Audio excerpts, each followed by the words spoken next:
by the side of the house. The women sat in one corner, roasting corn on an open fire with sleeping babies on their backs. "Tayo, Tayo," the older children chanted as he made his way through the throng, stopping to pick up the youngest.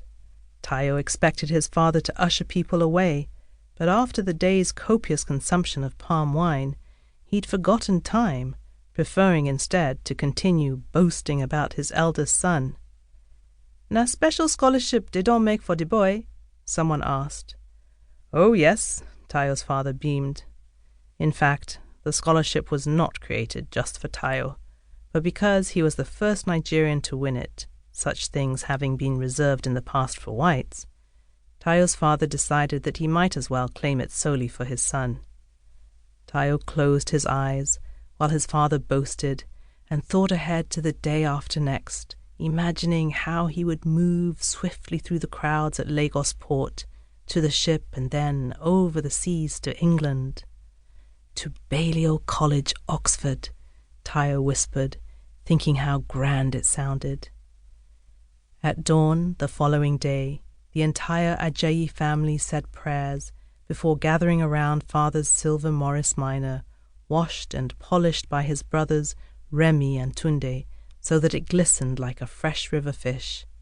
Everybody was dressed in their Sunday best, ready for the photographs, and only when the cameraman ran out of film did 5 of them clamber into the car. Father sounded the horn and all the doors slammed shut.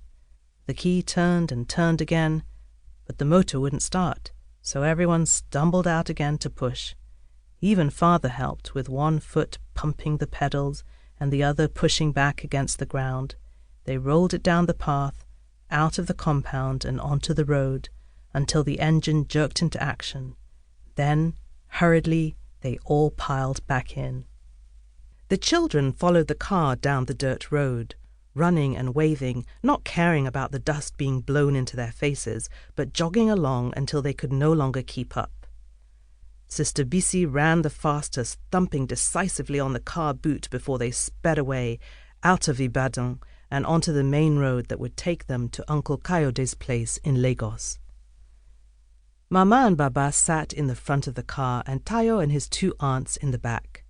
Father forbade talking in the car, claiming it distracted him, and for once Tayo was happy with this edict, knowing that otherwise his aunts would lecture him on how to behave in England. It didn't matter that his aunts had never travelled outside Nigeria.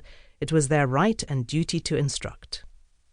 Tayo closed his eyes and thought again about his sweetheart and their final goodbye.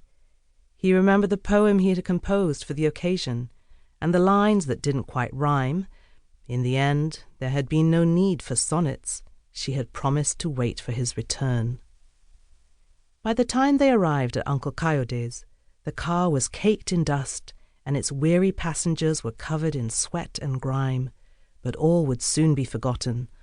Uncle Kayode had a luxurious home. He was a big man in Lagos, recently returned from abroad as a senior army officer. Maids cooked for him, and large fans hung from the ceilings, whirling at high speed to keep the house cool. Tayo had never seen anything like it before. "When you arrive in England, my son," Uncle Kayode was saying, "you must make sure to contact the British Council, and don't forget to write to Cousin Tunde and Cousin Jumoke." Tayo listened closely, hoping not to forget any valuable advice. But by the time he went to bed, he couldn't remember half of what he'd been told. Annoyed with himself, he tossed and turned on his mattress. For weeks, he'd been looking forward to travelling away from home, to having his freedom. But now he thought only of what he would miss and how frightening it would be to travel alone. He took Modupe's photograph from his bag and kissed it. Reassured by her smile, and remembering the events of Friday night, he rolled over and fell asleep. The next day, Tayo stood at the port, holding his bag tightly. He dared not ask his uncle another question, but he still wasn't clear about what to do when he disembarked. What if the arrival halls in England were just as chaotic as the confusion he was seeing now, with everyone shouting and gesticulating and no one bothering to queue?